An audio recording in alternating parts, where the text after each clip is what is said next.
So, oh, here we go.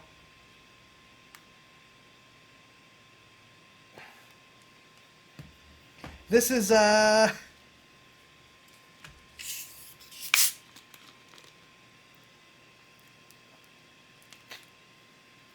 welcome to our redone Pokemon Smasher Pass.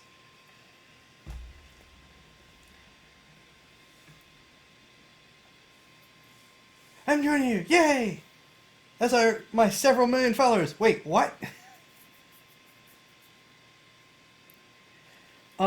Actually, you know what? I'm gonna turn down my AC. Yep, we are doing Smasher Pass. Specifically, they're Pokemusu, like Monster Musu. And then we will... the game is not modded. The game is stock. But this is Smasher Pass, and we will be pretending like this is what we're doing in the game. But the game is not modded. The only mod that I know that would be similar to this is Moemon, and I don't want to play Moemon because they are significantly younger. Of course. Ta-da! Of course.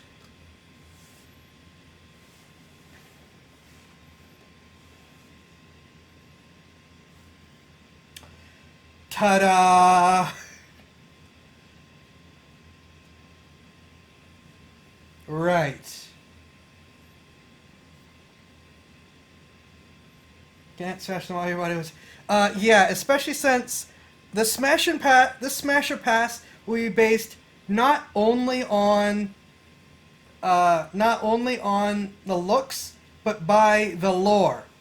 And when we play the Nuzlocke, even though the game is just stock, we will be pretending like the lore is still real, okay? That's what we're gonna do. So, I don't know if I want to open 151 tabs, so we're gonna have to do these in batches. Let's start...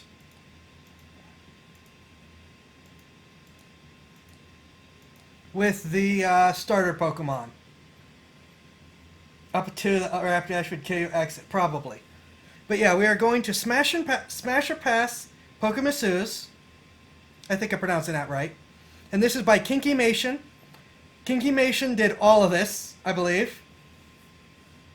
Careful with Googling this. The wiki is safe. Nothing else is. Just as a warning. And I have seen some of this before. The Eater Project, or the Project Eater? Eater Project? I forget what order it is. I'm sorry! Actually dragged me onto his stream for a little... Not drag me. Not drag me. I shouldn't put it that way. He invited and I accepted me onto his stream, and we did some of this. Not all of it, but some of it. Anyways, let's get started, because even if it's not 1,000 Pokemon, it's still 152. 51? 52. Something like that. Anyways, Bulbasaur.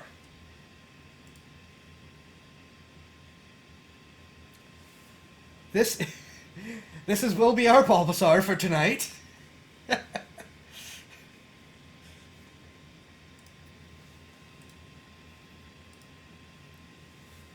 Mon that started it all. Bulbasaur is probably one of the cuddliest out of the Pokemusu. They just want loves. Trainer tips. They aren't aggressive, so there's nothing to fear when encountering them in the wild. Their curious and friendly nature means they'll most likely approach anything new. It is said one can win their favor by offering a plant that'll make them look cute if added to their outfits. A giant bulb rests on top of their backs. While big in size, it's not heavy enough to prevent them from standing up, but it makes it uncomfortable too. And as a result, they prefer to kneel and crouch. Happy and easygoing, they spend most of their time looking for nice sunny places to rest and for nutrients for the seeds in their backs. They believe that there's nothing as good as having a peaceful and quiet life.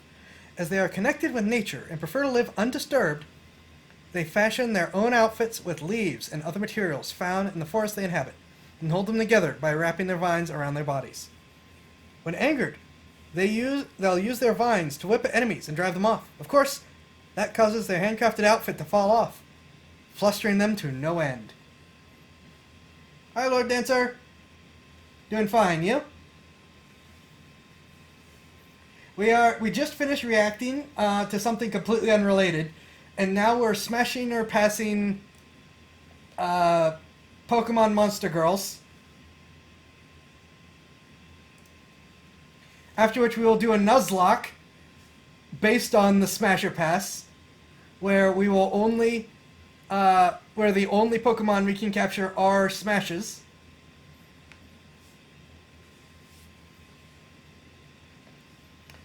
And I'm realizing I'm not sure if I should, if I'm the kitty. Yes, really.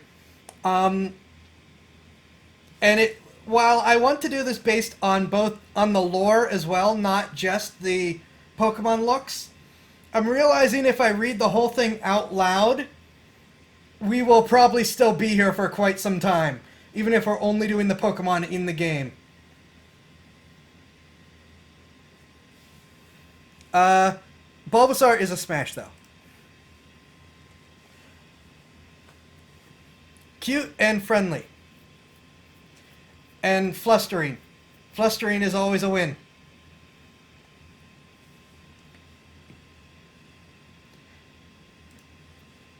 And we'll allow Pokemon that are in the line, even if one's a smash and one's a pass. I'll tell you what. I will read the trainer tips and quotes, and then just skim for important information in the profile. How about that? So, we're doing Ivysaur.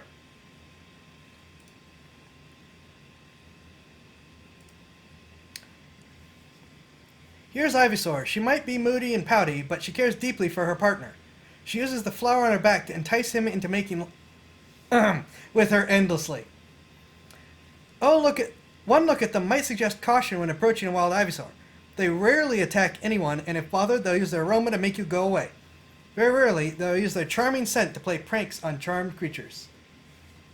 Can you include Pokemon anime trainers in the Smash Pass? No, we're just doing the Pokemusu decks. We're just doing the National Musu decks, and depending on time, we might just do the ones in the game that we're playing and not move on to Johto. Now, I'm not saying we won't do more later. We might do more later, but for now we're just doing the Monster Girls. So, I'm open to ideas and suggestions. Check out my solo for how to contact me with ideas. But for tonight, this is what we're sticking to, because this is going to take a lot of time as it is.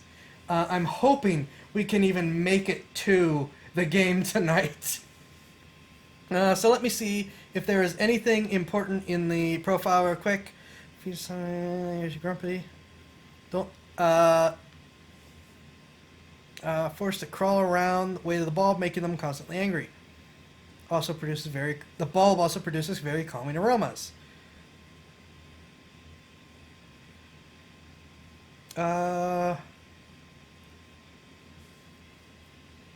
Okay, not a whole lot else. Ivysaur is also a smash.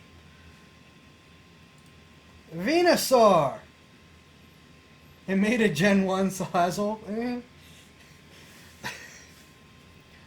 So, Venusaur is next.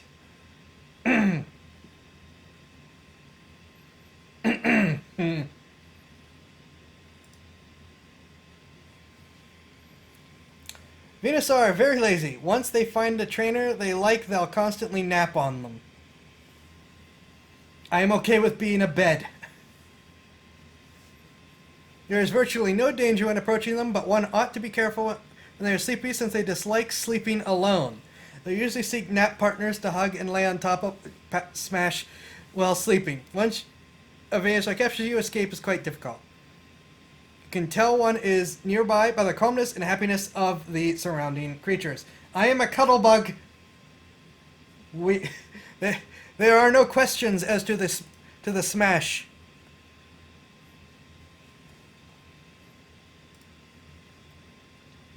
Okay, Charmander. Up to might nosebleed. Yeah, up to this might kill up to tonight. Charmander are some of the most wholesome Pokemon you'll find. They enjoy each moment of intimacy with so much joy that it shows in the fire on their tails. There's nothing to fear when encountering one of them in the wild, as long as you remain calm and collected, sure to emerge from the encounter with a new friend. If you have food or trinkets with you, offering them is a fantastic way to get your trust going. Where your surroundings, as one of their evolved forms, is sure to be close by when encountering them. Flamer's tail for Asper.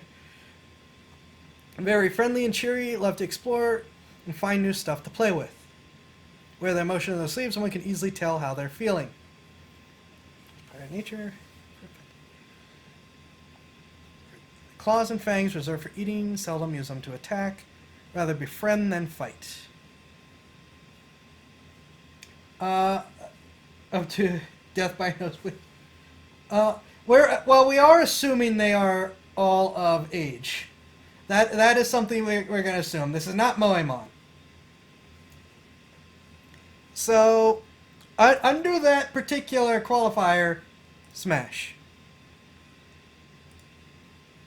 Charmeleon, who looks significantly less happy. Charmeleon love a good fight. Even doing things is a battle for them. The ones they deem worthy as partners are the ones who fully engage them in battle for dominance. It gets messy, but it's actually an exhilarating type of pleasure.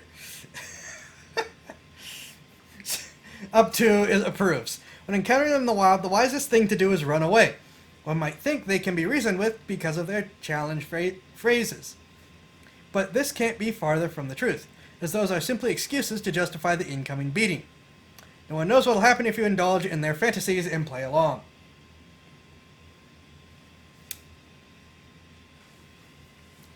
Beginning. Let's see.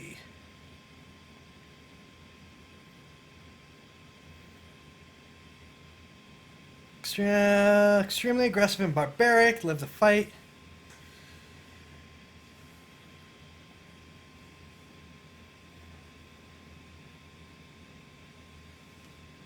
Not much else there. Yeah, we'll smash. Charizard. Fight a Charizard and lose, never fear. She keeps you as her... Okay.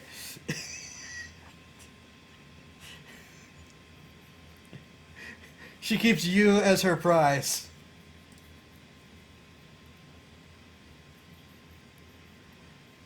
That sounds like it's a smash whether or not we smash. That sounds like we don't get a choice in this particular matter. As long as you don't challenge them or bother them, there should be nothing to fear. As for the most part, they will ignore you completely. If you're fortunate enough to challenge them, you'd better win. It is said that victory will earn you their praise and respect, as long as you don't cheat. Up to your scorecard is going to have 160 smashes, by there being only 151 things to vote on. Smash! Squirtle. A shy little turtle is peeking at you over the water. It's very rare to spot them in the wild since they seldom come out to the surface for more than a few seconds. But with patience and luck, one might be curious enough to come out. They can come out of their shells completely, but they will only do that if you have a deep bond with them. Okay, I know what we said, but she does look really young.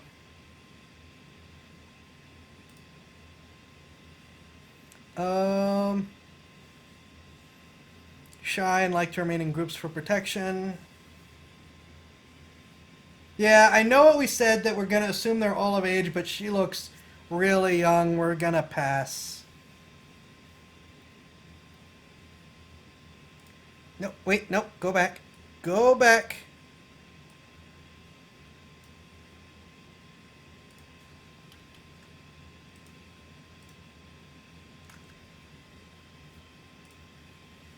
Yeah, no. Sorry, Squirtle. War Turtle. Despite her being your friend. Oh, was up to the one that said Squirtle Gang? Possibly. That's fair. You know what? Screw it. We set that rule. We're gonna keep that rule. I do feel bad turning down someone just because. Yeah, we're gonna stick to the rule. Cute shy girl smash. War total. War totals live for a really long time, and if they love their partners, they'll extend their lifespan as well. Really? They're almost unseen in the wild, hiding for the most part. Records also show that they are able to share their gift of longevity, but only with someone they love. Popular with sages and wizards, the image has been used in banners and sigils since ancient times.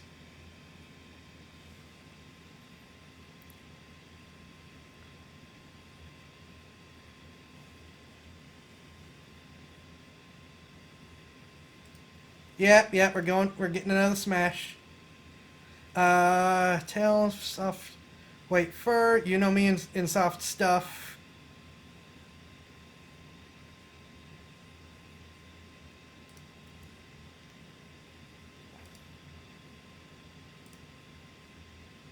That's just Sailor Mercury in a costume. Blastoise is just Sailor Mercury in a costume.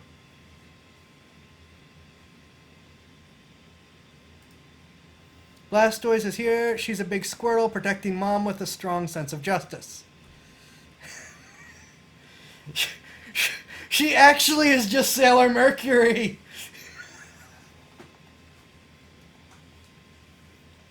They have an incredible memory. If you help them out as Squirtles, they'll consider you just and will go seek you out to show you their love and gratitude. They consider all human conflicts as petty squabbles, so all attempts to weaponize Blastoises for war fail.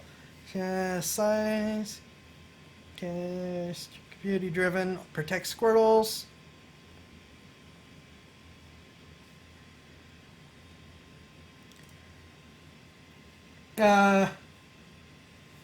True, but still smash. I will admit Amy was an early crush for me. Alright.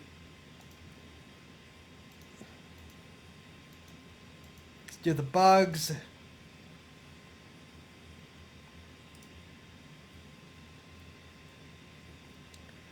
Cuttlebug is here. Meet Caterpie. She loves to wrap up her trainer in silk and do things to them over and over again. If approached peacefully, they will always come close and be happy to meet a new friend, although most humans are creeped out by their bodies. Offering leaves is the best way to earn their love. A big fancy leaf goes a long way. They are known to steal leaves from napping Bulbasaurs, leaving them without outfits. You smashed all 3 starters. This is a non-useful result. You guys need to pick your first choice and your second choice for starters. Resemble eyes, mascara of threats, hidden beneath bangs. This one quiet.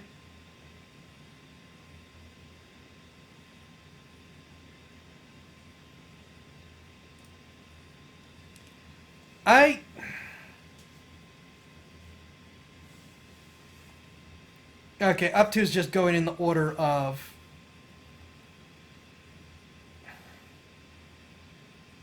up to later.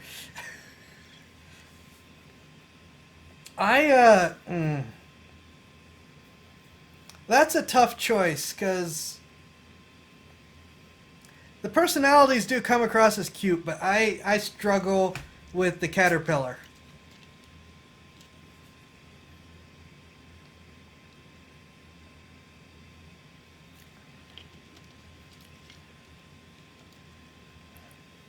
I'm gonna pass.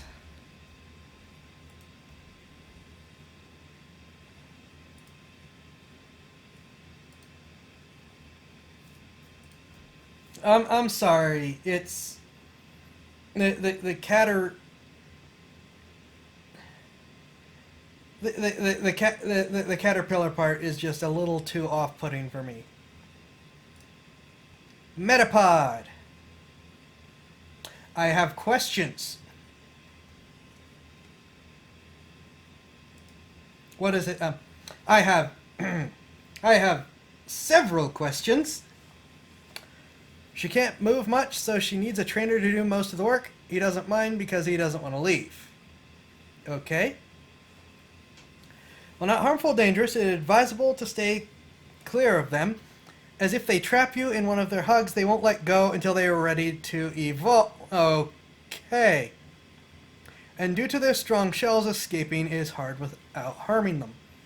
Their morphine period is really short, though. If they hug you and you stay, they'll be bound to you for life. I still haven't watched that, so I can't tell you about JoJo and Stans. I will admit liking cuddles is a big win.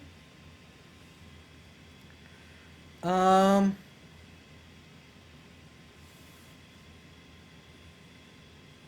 much else. We will smash the Metapod. I like snuggles.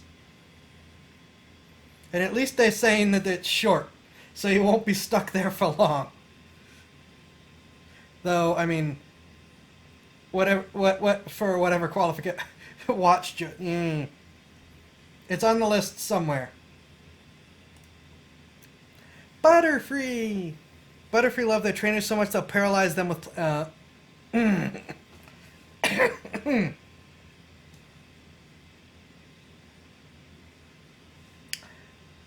Their caring nature is directed towards metapods, so helping and protecting metapods is the best way to earn their trust and admiration. One can easily tell when they like you, since they'll follow you around flying slightly above their darling. They find the idea of using their laps as pillows while the partners sleep fascinating and secretly...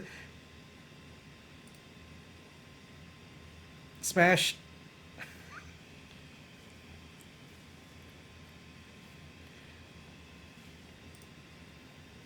Though they do have some of that stalkerness to them, which does concern me somewhat. But at least they're being obvious about their intentions. Weedle. Fuzzy loves from Weedle. There's no reason to approach their hiding spots, as if one wants to form a bond with them, a simple leaf offering or an interesting object will get them out of hiding in no time. Up to, why do you keep saying VPN is friend?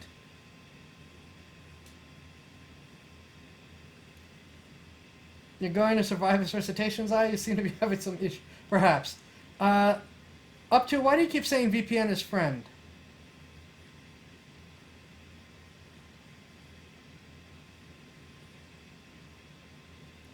Don't interact with them in the wild. While not dangerous, Beedrill scouts are always lurking nearby.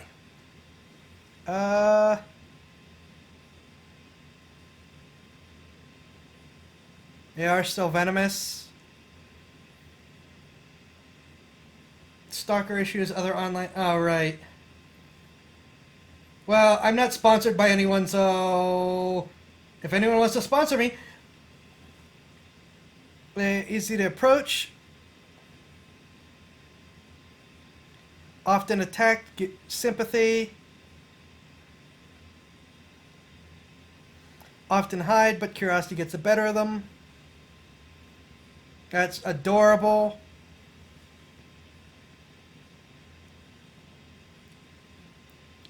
Their leaf clothes often riddled with bite marks and holes. That is also adorable.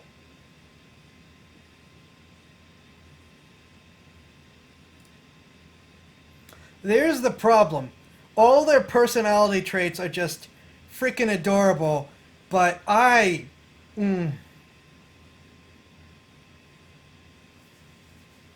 This stream is not sponsored by Nintendo, but it could be.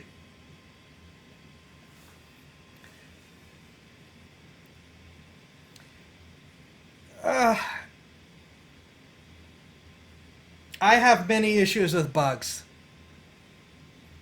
I think the Weedle might just barely tip the scales. Yeah, we'll smash the Weedle. Barely. Kakuna, if you manage to sneak one from the hive or raise it from a weedle, they're actually rather sweet. Trainers should give them constant love and attention to distract them from the pain of metamorphosis, and they vibrate when pleased. Beedrill is very scary. If a weedle evolves in the wild, they are already lost, too far gone to establish any kind of bond. While unable to attack, one should never approach them as they are a valuable resource for Beedrills, and they'll mercilessly attack anything that comes close to them. Very little is known about them when they break away from their groups. Some claim they love head rubs. Well, here we go again.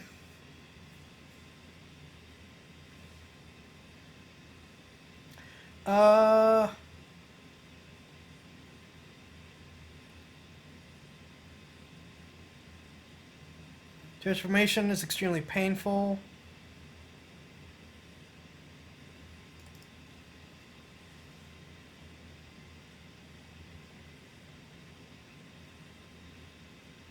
Unable to move and with unbearable pain, it is at this point they start to descend into madness. All the curious and sweet personality of the Weedle self are erased. All bonds they once shared with others forgotten forever. All that's left is the hive and the urge to evolve as soon as possible. But if they are erased away from Beedrill and other Kakuna, they won't succumb to the hive mind. But they require constant care and reassurance so they can bear the pain of evolution. Smash because must protect.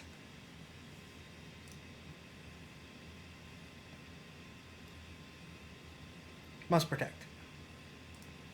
I feel really bad about them going mad. During summer, Beedrills become less aggressive as they enter their mating season and seek to increase their numbers. During said season, they seek and capture men, take back the hive. That sounds very Amazon-like. Well, we've managed to find a cute bee, much as I don't like bees. Most kingdoms will use their armies to get rid of hives across their territories. The more remote places rely on adventurers and mercenaries. These quests are extremely dangerous and usually require fire magic. If a Beedrill is raised in isolation, it'll retain the personality they had as Weedles, and they're said to be very protective. Oh, that's adorable. Smash then. But only if it's not part of a hive.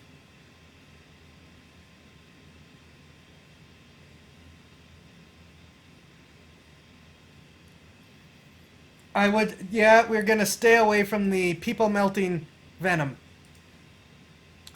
Alright. Pigeons and rats and sparrows.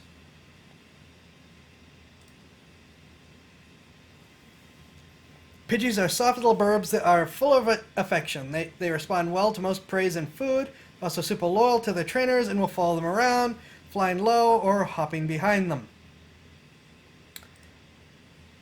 Well, I think we know where this is going. Pidgeys are a common sight, and unlike other bird types that love to swoop in and snatch people, they strive for lives of peace and tranquility. They hang around towns of humans expecting to be fed. They act like they don't want it, but they love it. Simple-minded to the extreme, a good meal is enough for them to like you.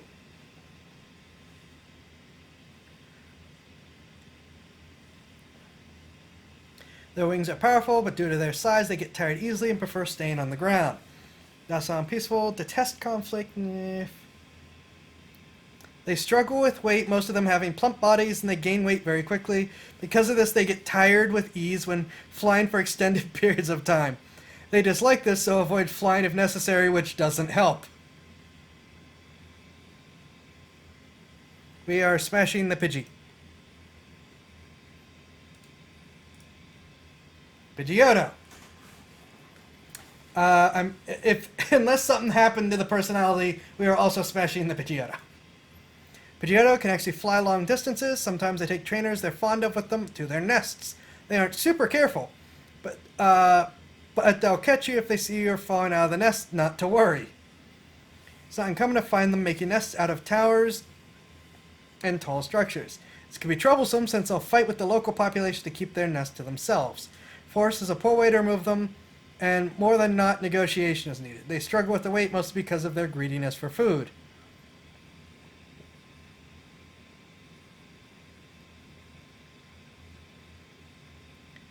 And that's about it.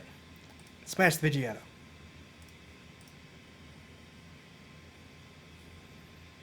Soft burbs for Snuggles. And Pidgeot. Pidgeot's stoic but graceful demeanor makes them hard to bond with at times, but they actually adore their partners. They don't speak much, but will stick close to them and actually fly around them if they ask. It's totally worth it though, as the view from when I actually fly them around if they ask. It's totally worth it though, as the view from the sky is amazing. Very popular Pokemon Zoo amongst nobility and royalty, as their behavior and poise has been an inspiration for how nobility should conduct themselves. A lot of banners and sigils contain Pidgeots as a motif. They secretly love to carry their partners, but only do so if asked.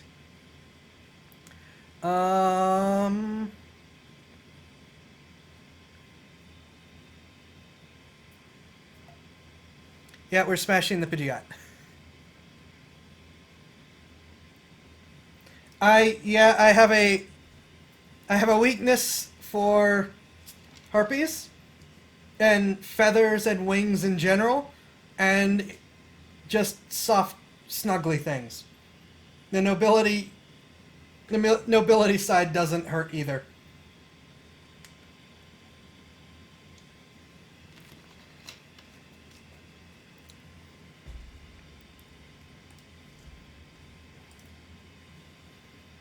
Rattata. My Rattata's in the top percentage of Rattata. I will say that I have an issue already. That would be it.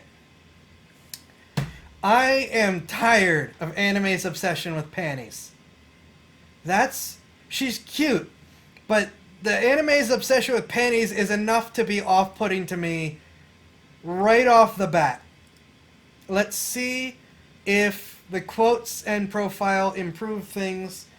But man, that makes me want to just auto-pass, because I hate the panty obsession. It is dumb and overdone, and can we just move on? I understand that we're being immature, but can we be immature in other ways, please? Rattata have no clue how clothes work, just that they mean something to humans, so they don't dress themselves well at all. Since they're rather cuddly, and a lot of trainers have one as a partner, since they're so quick on their feet and resourceful. That helps, because that means that it's not panty specific. The sewers of larger towns and cities serve them surprisingly well. And while most of them live out in fields, a great number of them live beneath the humans, forming peculiar gangs. A Rattata with a partner is used a spot, since she'll be properly dressed for any occasion. Okay, that helps.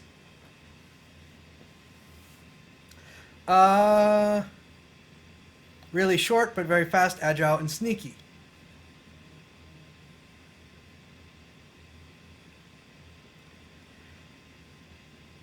Aren't the smartest Pokemon around. While they can grasp observing human that clothing has some sort of hierarchical value, they can't fully comprehend how it functions exactly.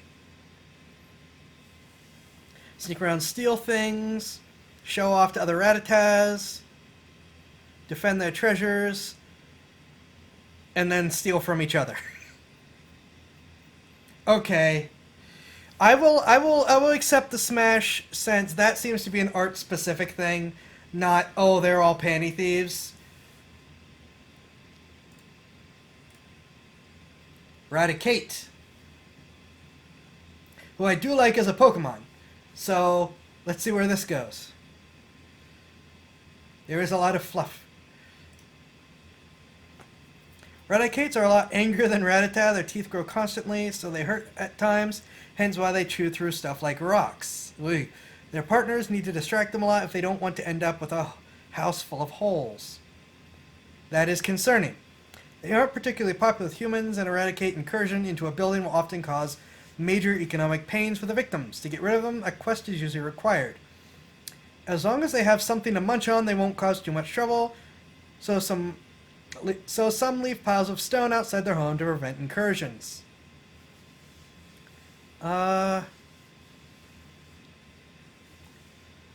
Ultra-S valuables.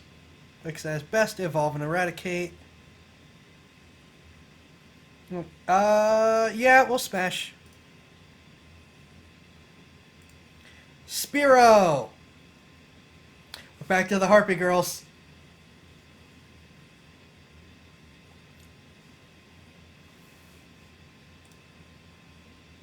I'm gonna say smash because fluff, and it seems like though angry, it's something that you could actually help to be less angry. Um, Spearows aren't super social. They spend most of their days alone, so when they see a human, they never know how to interact with them other than, well, screeching. Having one as a partner is oodles of fun since they're so vocal, though. It is theorized that their attitude is simply a facade, put on to seem stronger and more independent. They rely heavily on their screeches, so that if they were to fail, a Spearow will quickly succumb to confusion. Some say they'll get frustrated, throw tantrums, and cry. They dream of flying high and for hours without end, the reason why they train so much. I do think it's a little adorable that they confuse themselves. Quite inept at flying.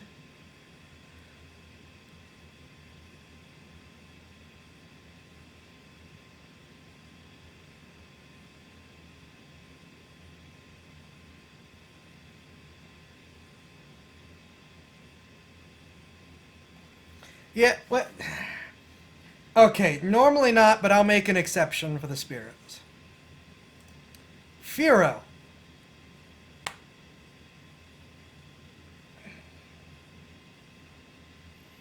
That's just a delinquent with wings. But the wings and feathers are a weakness.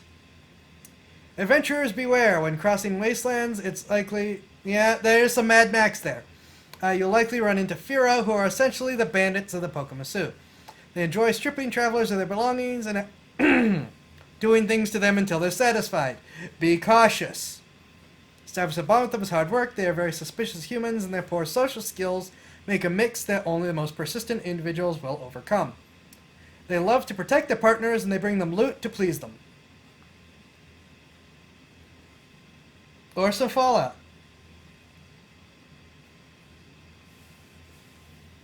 Popular Pokémon with bandits and brigands. Some appoint Firos as leaders of gangs. So they're tough but protective.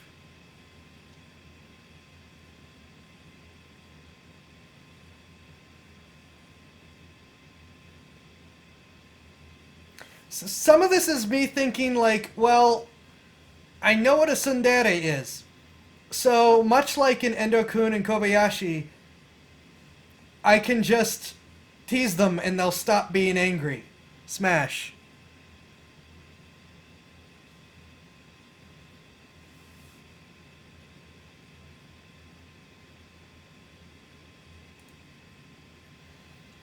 Alright. Ekans, Arbok, Pikachu, Raichu, Sandshrew, Sandslash. Well, it was in the game series, Mad Max. Yeah, I got you. Ekans. Ekans are super devoted Pokémon. They spend their days in the tall grasses of plains thinking about love. Be warned though, their eyes possess a glare that can charm almost anyone that gazes into them. They're very shy, but if partnered, very clingy. I do like the snuggles of a snake girl.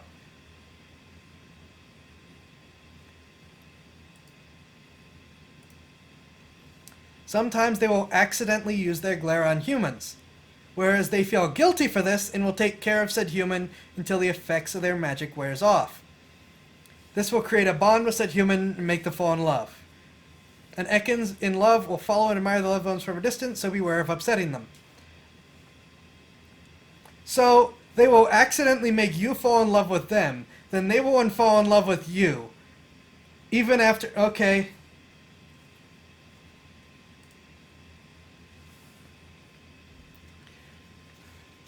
That is cute, though. Especially since they're not doing it on purpose. We will smash the snake girl.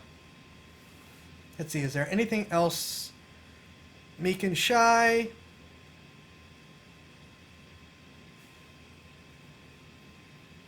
Sleep in trees.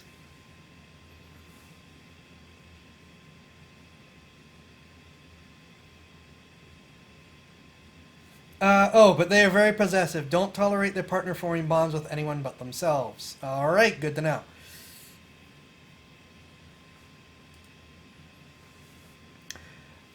Once an Arbok catches...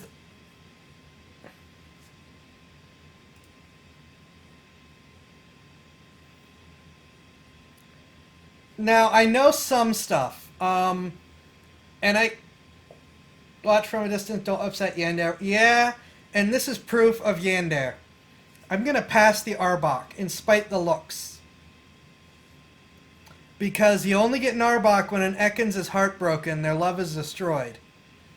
Days crying, lamenting existence before they evolve into a vengeful Arbok, which does nothing but hate and kill. Once an Arbok catches their lover that dared scorn her, two things can happen.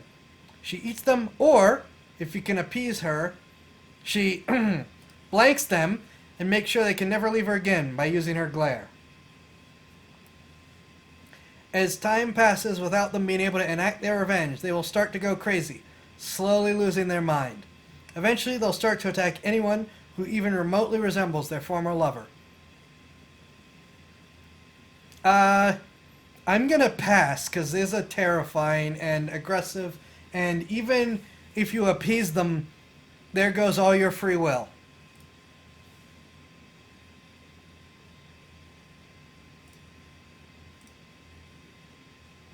Pikachu. I cannot do the Pikachu voice. That's as close as you're gonna get. Adorable little thunder alchemist, and the Pokemon mascot to boot, Pikachu. Pikachu enjoy talking and interacting with humans. They aren't afraid or antagonistic towards them. In fact, they often trade with them, exchanging materials they need for their studies, and in return they give humans the blessing of electricity. Every other sect of the Coven advises against the use of the stone, as its power is too great to handle. I have several passes, no lack of smashes. Great intelligence, excluded communities. Live in abandoned towers and forts, sometimes monasteries. Ultimate goal is to obtain a Thunderstone. And form Thunder Covens. We will smash the little electric mouse.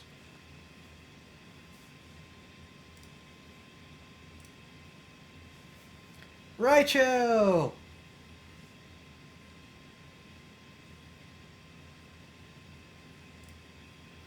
A Raichu is a result of Pikachu using a mythical Thunderstone. Its power drives Raichu in a bit of a feral state since they tend to store excess electricity. Keeping one as a companion means you have to both remind them to discharge and help them get rid of stress. Being a good partner is crucial to bond with them. It's necessary to remind them to discharge surplus electricity to prevent them from becoming feral or causing massive damage to yourself and others. Sadly, Raichu lose the capacity for research and are expelled from the Coven, since using a stone is taboo. When charged, Raichu will glow in the dark. In spite of their power, there's a bit of must protect in here. So, smash.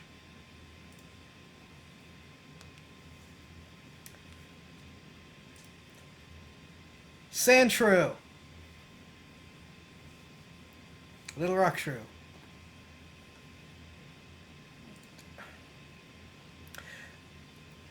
They're super shy and avoid humans, but if you gain their trust, they'll share their creations and love with you.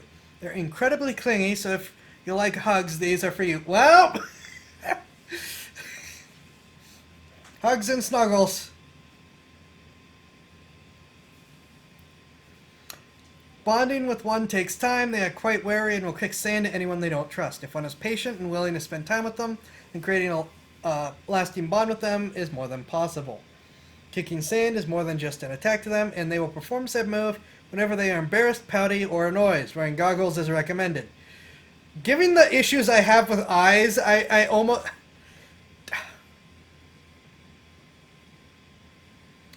I might actually pass, because eyes.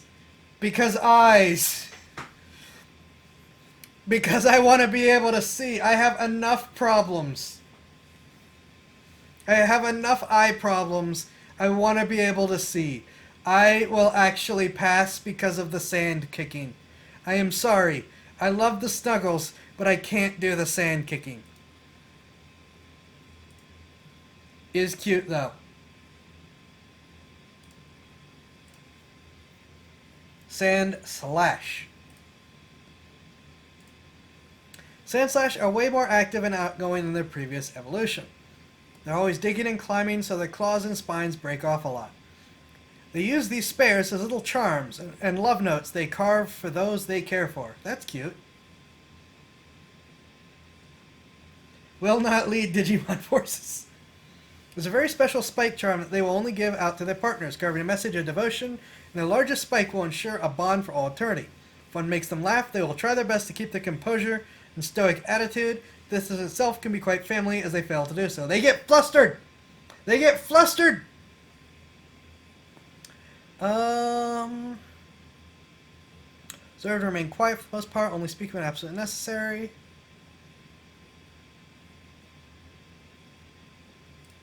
Yeah, we will smash the Sand Slash. So, especially since they're no longer kicking dirt in your eyes.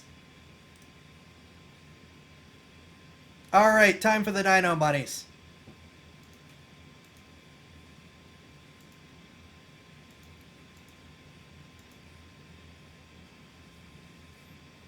The Fluster is very cute. Okay, the Dino Bunnies, which are split still between male and female.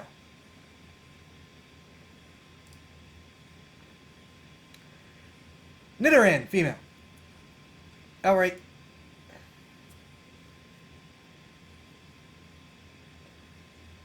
This is cute. Nidoran are some of the few Pokemon who actually have a male line. Nevertheless, they still interact with humans on occasion. Female Nidoran are super curious and helpful and always want to explore and try new things. It is very rare to come in contact with one randomly, as they live hidden away from humans, and even when catching one at a glance at one of them, they will most likely run away. They are rabbits. Rabbits do this. When bonding is possible, this only occurs with individuals that deviate and defy their cultural norms. They prefer to do things in pairs and hate being alone. Chibi Nidoran is adorable.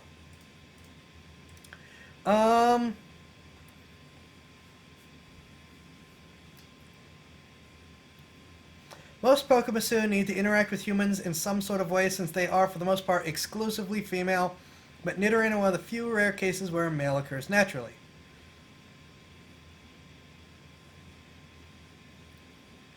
I'm pretty sure they're... Yeah, I thought they were just bunnies, like dino bunnies. Maybe they do have some mouse in them. At birth, they get paired with a male, which are meant to become their partner for life. Right, so smash, but highly unlikely because they don't, because most of them are off on their own. But if one were, most of them were off in their community. If you were to find one on their own, yes, but it is highly unlikely.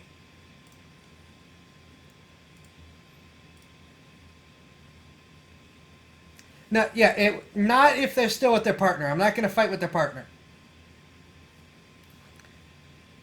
Nidorina.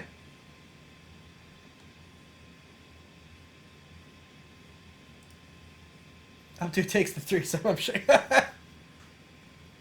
Once Nidoran evolves in Nidorina, they lose their horns, but are ready to accept their role in society. Many of these Pokemon are healers or have other supporting roles. They're ready to seek out the legendary Moonstone and become queens of their own settlements. At this point, forming a bond with them is almost impossible, as they already have a very strong bond with their male partners. But if one is to have a bond with them, since they were a Nidoran, they'll also evolve in a Nidorina, although their personalities and goals might differ. They get sad and anxious when left alone for a long time. Of course. Okay, so definitely it would have to be from earlier, but yeah, assuming again, bonded earlier, away, not intruding or anything, yes.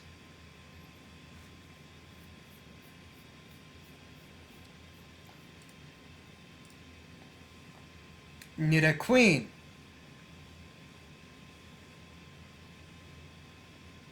The Queen Dino Bunny. When Nidoran finds a Moonstone, they become a Nidoqueen and have to form their own settlement. It is rare for a Nidoqueen to have a human partner, but it is possible if the human takes the place of a Nidorino on their quest.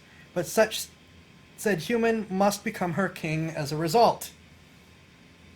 You have my attention. There's no longer any chance of creating a bond with a Nidoqueen. They will accept humans and other Pokemon as subjects if one pledges loyalty to them. Okay, so again, have to make friends with them before.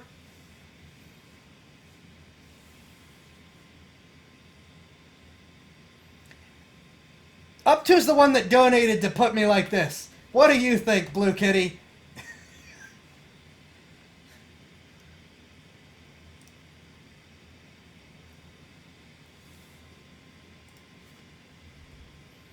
Yes, but with the caveats.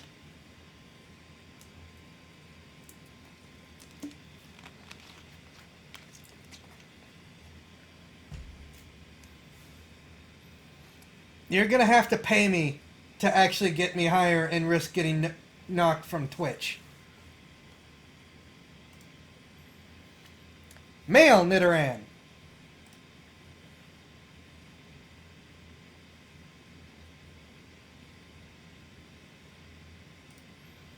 Nidoran have a rare mutation that produces both male and female varieties. Male Nidoran are way more reckless and curious than females. But they're also very loyal and will protect their partner, be it a human or Nidoran female, their entire lives. Male Nidorans are focused almost entirely on their training, paying no attention to most things besides that, despite that they won't really attack humans. Female trainers might pique their curiosity. Because of their rarity, they rarely get attacked by others, but are in fact quite popular among other Pokemon's. That sounds like probably not gonna happen. However, I will point out that that is interesting that they are popular amongst outside species as well. Just lore-wise. Actually getting into this. I will not be smashing the male Nidorans. So we got to pass.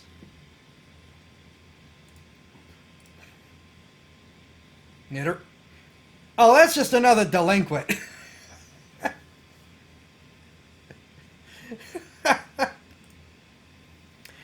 Nidorino went from boy to a man. They're fierce, hot-headed, but loyal and will protect Nidorina at all costs. Up2 wouldn't do that yet. Also, Up2 was talking about. It's unusual to encounter one in the wild, but in the case one does, it is important to remain calm and unthreatening, as they will fight you with the slightest provocation. They often travel with their partners, who are the only ones capable of stopping them, so appealing to their good nature is advisable. Well, like I said, the male ones are going to be an auto pass for me.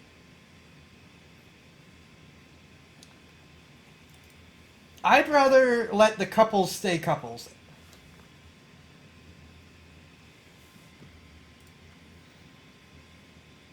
Give up 2 more. And Nidoking.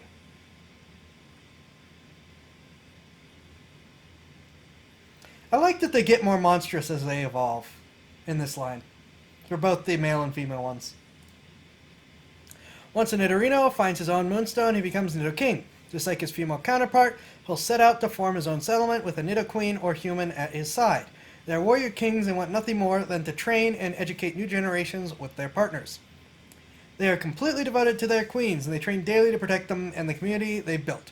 They trust their queen as well, letting her manage the group by herself. They actually have quite the fun personalities, but will only be shown when they're drunk. They'll laugh loudly and joke around. Happy drunks.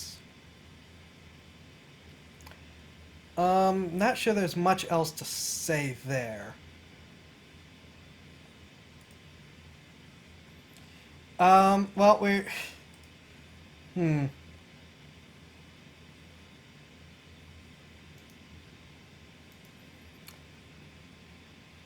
Oh god, Musclehead's an entire race thereof. Indeed.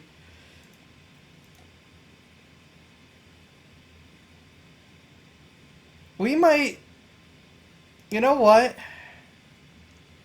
In the interest of time...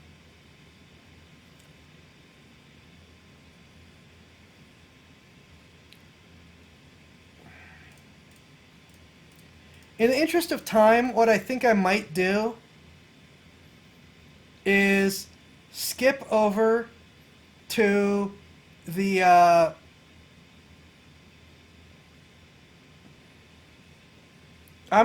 okay. What do you guys think that in the interest of time we stop here and we'll do more Smash and Pass if we actually make it to Mount Moon tonight? Yeah, that. What Up To just said. Refer to this as the Pokemon come up in game. Why don't we do that? So I'm going to take another short break. I will be back. And then if more Pokemon pop up, we'll do some more Smash and Pass. But I think we've covered everything that we have a chance of running into tonight, given time constraints. So I will be back again. Short break. And we will, when we return, we will be doing Pokemon Fire Red.